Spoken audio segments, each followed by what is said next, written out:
Saludos amigos. Nuevamente desde Beric estamos proponiendo gestión del riesgo de una forma integral. Ya tenemos que en algunos sectores de la economía, en las empresas privadas, en los proyectos del Estado, en la contratación estatal, en la gestión pública en general, hay referentes que orientan a los líderes en las distintas áreas para que hagan gestión del riesgo. Y tenemos gestión de riesgo en seguridad y salud en el trabajo, seguridad y vigilancia privada. También lo tenemos en ciertos sectores de la economía, como el sector petrolero, energía, la banca. Hay muchas áreas que ya han desarrollado lo que es la gestión integral del riesgo. Pero particularmente en las copropiedades, todavía estamos en una etapa inicial con una oportunidad grandísima de empezar a incorporar esta poderosísima herramienta que es la gestión del riesgo, para de esa manera aterrizarla en los objetivos de una copropiedad y en la mejor contratación posible de sus seguros, de los servicios de vigilancia y seguridad privada, de los outsourcing de mantenimiento, aseo y las otras áreas en las que la copropiedad necesita servirse de un tercero. ¿Por qué valorar el riesgo de la copropiedad? Pues en primer lugar, porque la historia puede haber mostrado que hubo un siniestro, una pérdida, y que el contrato de seguros o el de vigilancia o el mismo de mantenimiento no respondió adecuadamente y lo que se estaba esperando no es lo que resultó y terminan deterioradas las finanzas de la copropiedad, que sabemos son bastante delicadas, se mueven en una línea muy corta. La segunda razón, porque al valorar el impacto de un daño, de un incendio, de un accidente, de una rotura de maquinaria, de un robo, de un acto de la naturaleza, que hay muchos, pues de esa manera podemos anticiparnos para poder saber qué llevo a los distintos contratos, el de seguros, el de vigilancia y los demás contratos que hemos mencionado. Es decir, conocer anticipadamente un valor razonable de lo que puede ser el impacto económico al realizarse un riesgo adverso. Pero además de los riesgos adversos, también tenemos oportunidades. Hoy día, la gestión integral del riesgo no solamente se queda en los daños, en los posibles daños, en las amenazas, sino que también sirve para identificar y aprovechar oportunidades. Una oportunidad que se presenta para la que no está preparada la copropiedad, sencillamente puede terminar materializándose en una eventual pérdida o sencillamente en dejar pasar la oportunidad de generar valor. La cuarta razón, porque hay que concordar sus riesgos reales, que cada copropiedad los tiene diferentes, porque cada copropiedad tiene un contexto distinto, con las coberturas de sus seguros, los valores agregados en vigilancia, las garantías contractuales, y que de esa manera no se haga un copy-paste y que de una forma casi que por inercia terminemos haciendo lo mismo que se hace en todas partes, desconociendo características particularísimas que tiene cada copropiedad. Las copropiedades no son lo mismo. Hay algunas que son exclusivamente de uso residencial, hay otras que permiten el uso mixto, hay otras que se dedican a la explotación turística y cohabitan simultáneamente la residencia, la habitación privada. Hay algunas que combinan locales comerciales en los que hay distintos servicios. Entonces el contexto, la ciudad, el lugar dentro de la ciudad donde está la copropiedad genera unos riesgos distintos que no va a tener otra copropiedad con sus otras características particulares. Y finalmente, pues para poder evaluar las ofertas de su contratación, que deben llegar en forma transparente, en igualdad de oportunidades para todos los interesados y no quedarse únicamente en el precio. Evaluar únicamente el precio es darle el carácter a todos estos contratos como si se trataran de el arroz, el cemento, que da lo mismo a quien se lo compre porque todos tienen características iguales. Son lo que se conoce en economía y en contratación inteligente, en procurement, como se llama hoy día a la gestión de la compra inteligente, pues le estamos dando un carácter de commodity. Da lo mismo a quien se lo compre, pero resulta que estos contratos tienen características por dentro que puede ser que el valor que yo estoy recibiendo por el contrato, el valor por dinero que estoy recibiendo por el contrato no se refleja en el precio, sino en los beneficios que están dentro de él. Entonces aquí, tanto los consejos de administración como los administradores van a tener una herramienta muy poderosa para poder tomar mejores decisiones en función de los riesgos que le están trasladando a estos contratos. Y que vamos a ver cómo deben estar integrados. Ahora, ¿cómo se valoran los riesgos?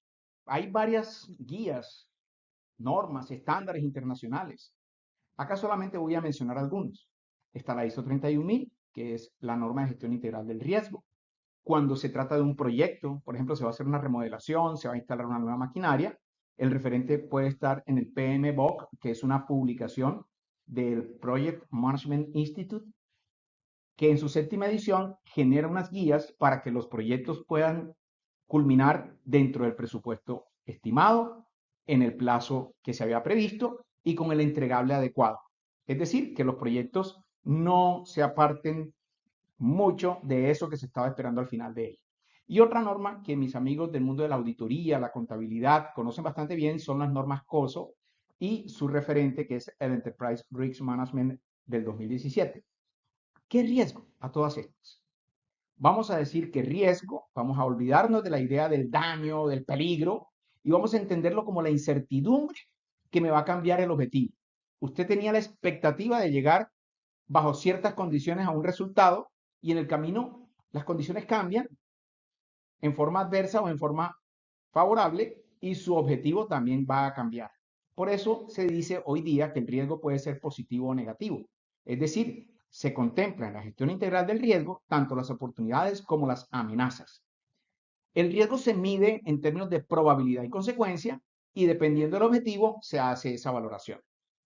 Algunos riesgos únicamente se evalúan por el efecto pérdida, porque esa es la vocación que tienen algunas normas. Por ejemplo, las GAFI, que son las que se utilizan para la valoración de lavado de activos, las ISO para el control de los sistemas de gestión y operación de vigilancia privada, las normas BAS, que operan en unos convenios que hay en la cadena de logística para hacer importación y exportaciones a los Estados Unidos, están las normas antisoborno de la ISO 37000, en fin, hay muchas que no van a tener el carácter de control de daño,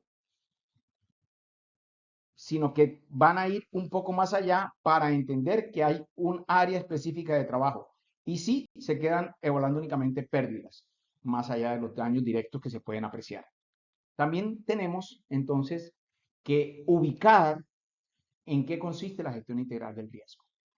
Entonces, un contrato es un acuerdo de voluntades, dicen mis amigos abogados, en el que usted por un dinero debe guardar una equidad con sus riesgos.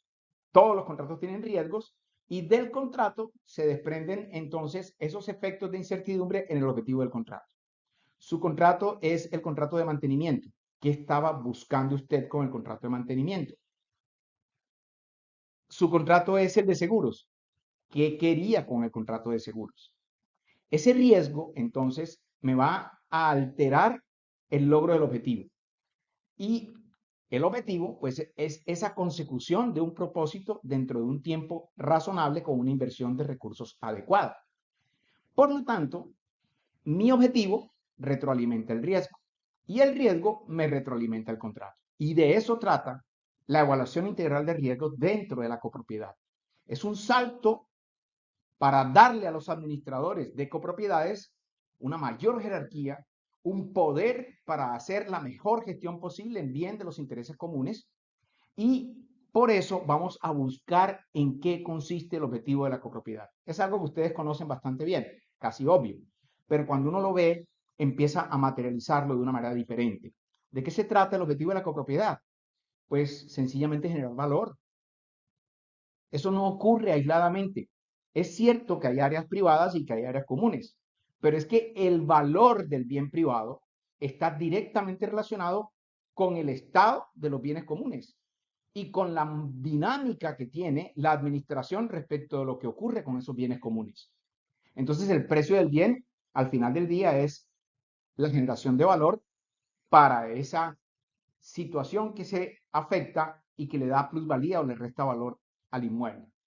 Por el usufructo, si se trata de un local comercial o de un bien privado que está destinado a, por ejemplo, prestar servicios de hospedaje con la respectiva licencia de turismo, o sencillamente es un inversionista que tiene finca raíz y su inmueble lo tiene rentando a través de un contrato de arriendo tradicional que es muy diferente al contrato de hospedaje.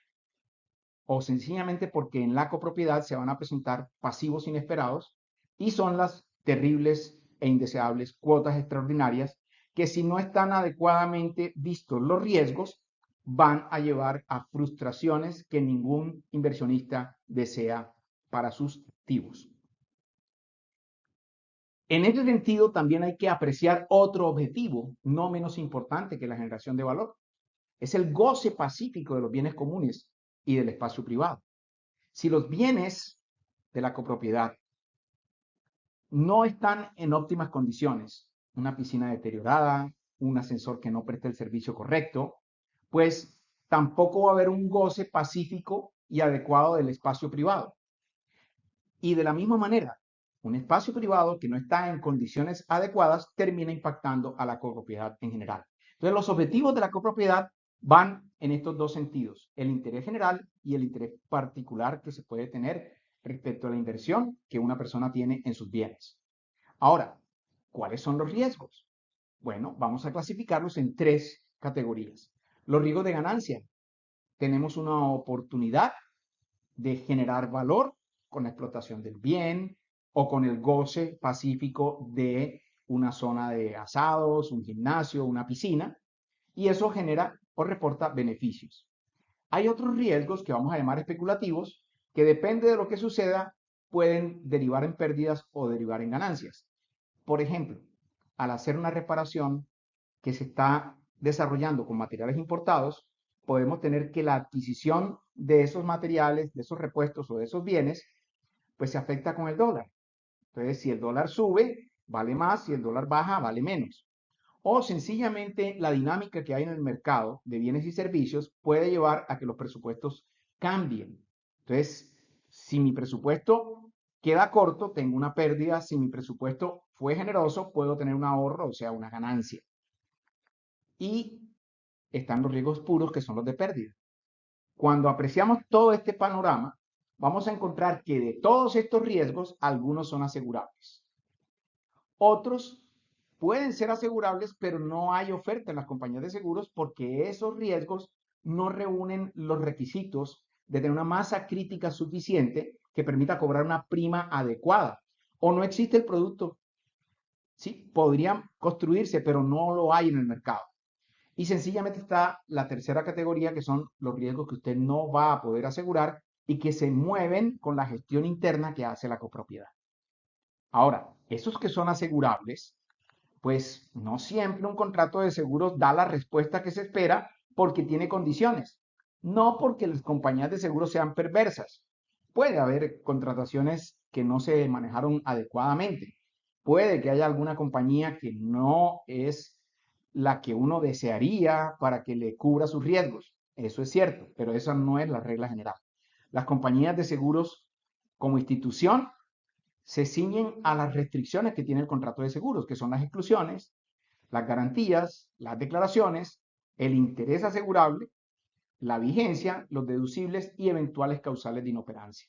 Pero todo eso hay que conocerlo antes del siniestro, porque si yo me espero al día del siniestro, puedo estar viviendo una frustración, que el seguro que compré no era el correcto, o que lo que yo dije para que me vendieran el seguro no es real y la compañía tiene una razón lógica, adecuada, equitativa y legal para negarme el pago. Ahora, todos estos riesgos que están aquí, los de ganancia, los especulativos y los puros, en el mundo real, terminan todos siendo de alguna forma especulativos, porque siempre una situación deriva en algo de oportunidad, así tenga una fuerte carga hacia el daño. Por ejemplo, a partir del daño de una maquinaria, puede ser que la oportunidad de reemplazarla con una de mejores características termine reportándome un beneficio que no va a reconocer un seguro. Es decir, los riesgos pueden ser, al final del día, todos especulativos con una fuerte carga hacia la pérdida, si son daños, o una fuerte carga hacia la ganancia, si son oportunidades. Entonces, cuando uno empieza a mirar el riesgo de esta manera y le hablan de la gestión integral del riesgo, y vamos a poner aquí estos tres referentes, hay más, pero son los que usualmente le sirven al administrador de riesgos, la ISO 31000, el PMBOK y el COSO, vamos a encontrar que esa gestión en algunos casos se va a concentrar en el control de pérdidas. Entonces, allí tenemos los riesgos de seguridad y salud en el trabajo, los riesgos de intrusión, los riesgos de fraude, los riesgos de lavado de activos. Y ese tipo de situaciones pues van a llevar a que busquemos la prevención, bajar la probabilidad de que ocurra, o busquemos la reducción, bajar la consecuencia, ya que hay dos variables que son distintas. En este mundo del control de las pérdidas es válido, es adecuado hablar de mitigar el riesgo porque estamos hablando de consecuencias negativas. Pero la gestión integral del riesgo va más allá de las pérdidas. La gestión integral del riesgo se va a mover en un tratamiento que le va a dar un plan de respuesta ante un ambiente VUCA. ¿Qué es un ambiente VUCA? Es un ambiente cambiante, donde hay volatilidad. El intervalo en el que se mueven las variables es muy grande y no lo puedo gestionar. Hay incertidumbre. No sé en dónde está el resultado, no sé en dónde está la amenaza o la oportunidad. Hay complejidad, hay muchas variables que interactúan y no es fácil visualizar el resultado y hay ambigüedad. Es decir, no hay claridad en que una determinada situación te resulte favorable o te resulte adversa, o las dos. Entonces, en el mundo VUCA, donde estamos hablando de incertidumbre y no de daños, ya el lenguaje no puede ser mitigar, ni de prevenir, ni de reducir, sino que vamos a hablar de modificar probabilidades para que lo que sea adverso lo reduzca y lo que sea favorable lo amplíe, le dé más probabilidad. Vamos a hablar de modificar consecuencias para que esas consecuencias, si son adversas, sean lo más pequeñas posibles y si son favorables, sean lo más grandes posibles. Y finalmente está una decisión estratégica propia de un gerente de alto nivel, adaptar el objetivo. Si tu ambiente cambió, el objetivo dentro del que te estás moviendo debe ser adaptado y modificado para aprovechar la oportunidad o sencillamente llegar al objetivo. En este mundo de la gestión de la incertidumbre, entonces no se va a hablar de mitigar, se va a hablar de tener un apetito y una capacidad de riesgo para generar valor. Las respuestas se van a llamar el tratamiento al riesgo. Entonces están los planes de contingencia. Frente a una situación adversa, ¿qué es lo primero que voy a hacer para detener la intensidad del daño, la propagación del daño? Están los planes de continuidad. Ya detuve la crisis, el daño que se estaba presentando. ¿Cómo recupero la actividad que yo desarrollaba antes de que ese daño estuviera presente? Y el tercer plan es el de recuperación. Ya estoy actuando, ya recuperé actividad, ya están entrando a la copropiedad, ya puedo tener operación, pero todavía no llego al nivel donde estaba. Entonces, ¿cómo también hago una transición desde la crisis hasta llegar a los mismos niveles que tenía antes de que ella se presentara? Y aquí empezamos a movernos en el mundo de los contratos, que es compartir el riesgo.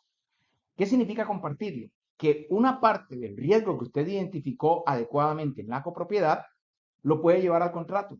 Algunos los vas a llevar al de seguros, otros los vas a llevar a los de vigilancia y seguridad privada, otros a los términos y condiciones de los outsourcing, principalmente los de aseo y los de mantenimiento, más los otros que pueden tenerse dentro de una copropiedad.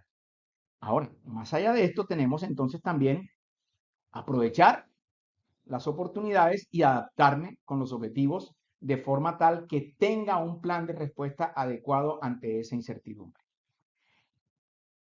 En el mundo del tratamiento integral del riesgo, ya la parte de control de pérdidas puede quedar absorbida, subsumida dentro de este mundo del tratamiento. Es decir, si yo hago tránsito al tratamiento integral del riesgo, puedo tener políticas que me permitan mitigar lo adverso y dentro del apetito y la capacidad aprovechar oportunidades o darle respuesta a esas adversidades. Ahora, si esto es así, ¿cómo hago para medir el riesgo?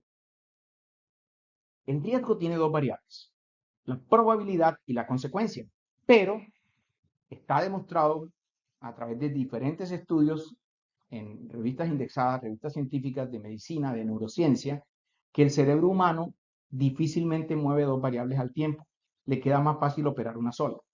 Entonces, si estás evaluando el riesgo y dices, no, eso es muy difícil que ocurra, te estás quedando con la valoración de la probabilidad. Pero si el razonamiento es, no, pues es que el valor de ese problema va a ser muy grande, te estás quedando con las consecuencias. Si yo le doy a la probabilidad del color azul y a la consecuencia el color rojo, cuando yo los combino, el riesgo no va a ser azul ni va a ser rojo.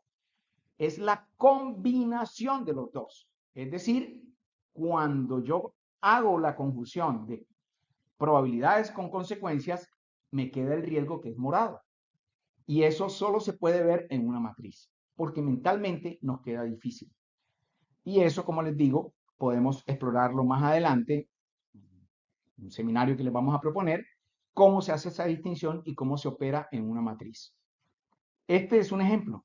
Hay que buscar la que sea adecuada a la copropiedad. Y el otro reto está en entender que las emociones, al momento de valorar riesgo, tienen un papel determinante.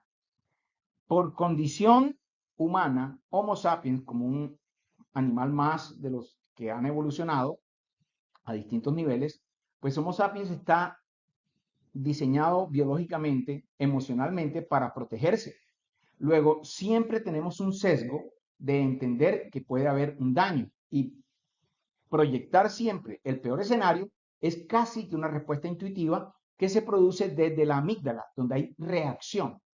Pero para gestionar el riesgo, a mí no me sirven las reacciones.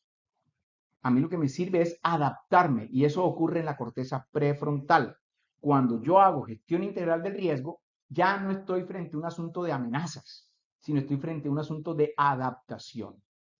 Y para poder entonces identificar adecuadamente el riesgo, podemos acudir a unos referentes que están en la ISO 31000 que se desarrollan en la cláusula sexta, donde el primer paso consiste en tener el contexto.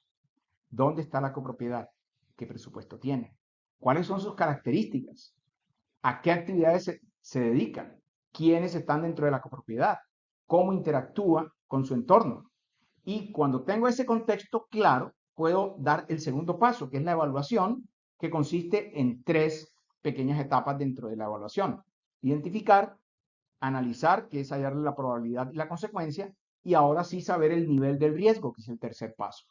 Eso siempre se debe desarrollar haciendo comunicación y consulta con las partes involucradas y seguimiento y revisión. La matriz de riesgos no es una fotografía que la tomé un día y al año vuelvo a mirar.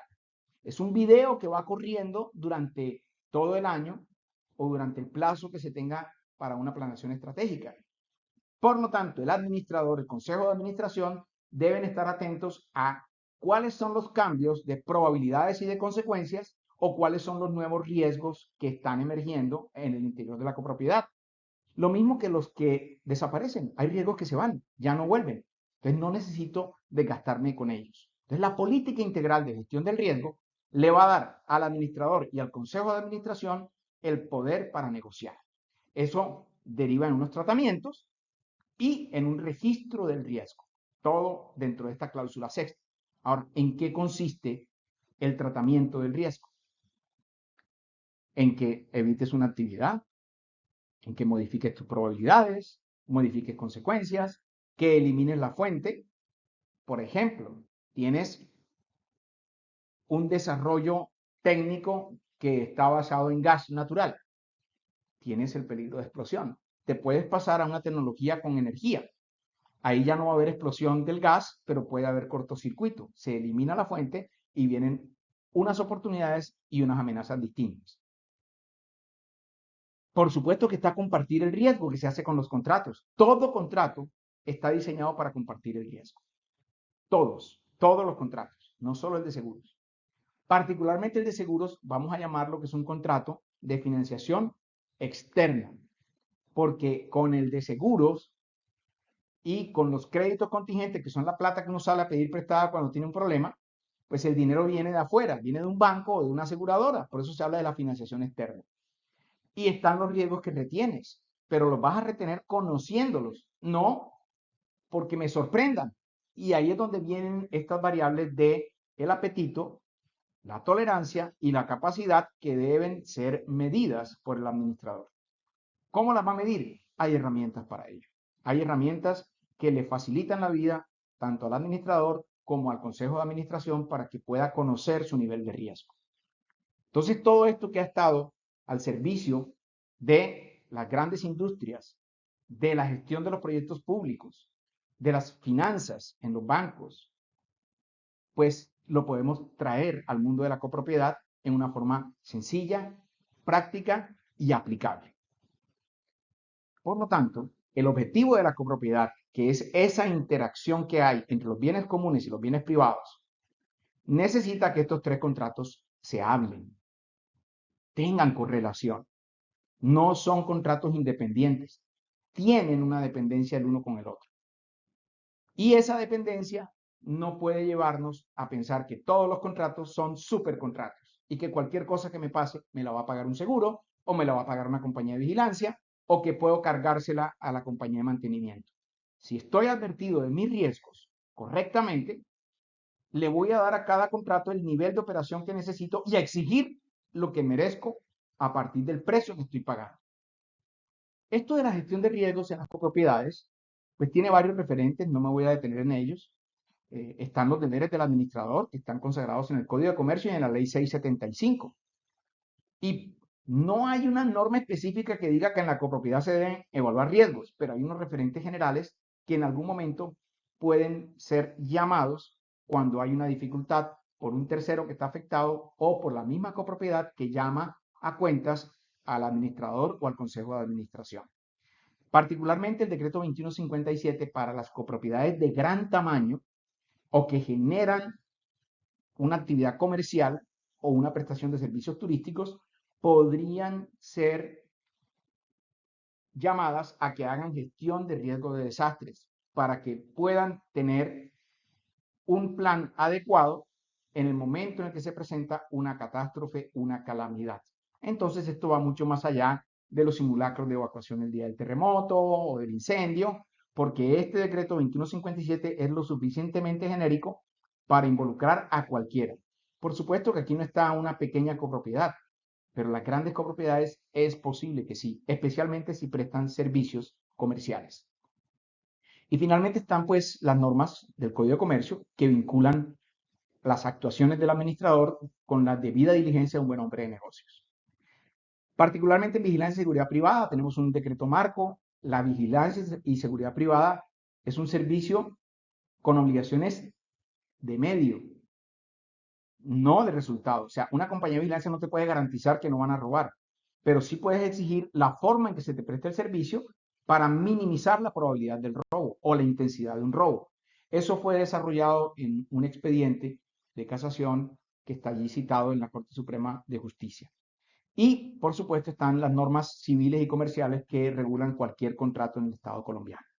Entonces, amigos, este 23 y 24 de mayo vamos a desarrollar en el Salón Comunal del Edificio Reserva del Mar en Playa Salguero, en Santa Marta, un taller que va a ser de interés para los administradores, los consejos de administración, los revisores fiscales de la copropiedad, que tienen aquí un papel importantísimo en la gestión del riesgo, y ellos lo conocen bastante bien porque el mundo de la contaduría y la auditoría sí que se ha ocupado de esto. Los intermediarios de seguros para que puedan interactuar en un entorno en donde los contratos están hablándose el uno con el otro. Por supuesto, los operadores de servicios de vigilancia y seguridad privada y los prestadores de servicios de mantenimiento y aseo para que conozcan en qué mundo se están moviendo. Esto va a ser el 23 y el 24 de mayo, 2 jornadas durante la mañana de 8:30 a 12:30 del día, y todo el que tenga interés puede escribirnos a este correo o llamar al celular que está ahí en pantalla 304-2186-186 y le vamos a contar todo lo que se puede hacer. Hay descuentos, hay buenos descuentos para quienes tengan interés, pregunten por su descuento. No olviden traer su PC porque vamos a hacer un taller. Solo hay 25 cupos por eso. No vamos a llenarnos con una cantidad de personas, sino que nos vamos a concentrar en lo que necesita quien venga al taller. Amigos, los esperamos.